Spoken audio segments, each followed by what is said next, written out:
রাজধানীতে ঝটিকা মিছিল থেকে কার্যক্রম নিষিদ্ধ আওয়ামী লীগ ও এর সহযোগী সংগঠনের ৪৬ জনকে গ্রেপ্তার করেছে পুলিশ।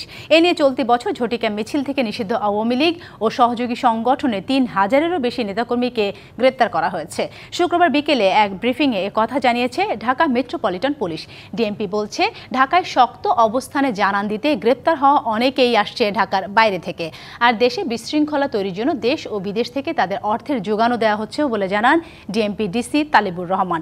তিনি জানান, নির্বাচন ঘিরে নিষিদ্ধ সংগঠনটির তৎপরতা বাড়তে পারে, তবে যে কোনো অপতৎপরতা রুখে দিতে পুলিশ সতর্ক রয়েছে বলেও জানান তালিবুর রহমান।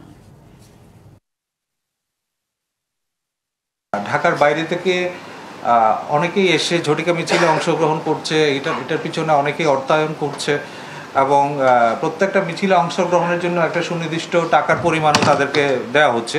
ঢাকা মহানগরীতে আজকে ৩১ অক্টোবর বিভিন্ন স্থানে অভিযান পরিচালনা করে কার্যক্রম নিষিদ্ধ আওয়ামী লীগ এবং সহযোগী সংগঠনের ৪৬ নেতাকর্মীকে গ্রেফতার করেছে ঢাকা মেট্রোপলিটন পুলিশ।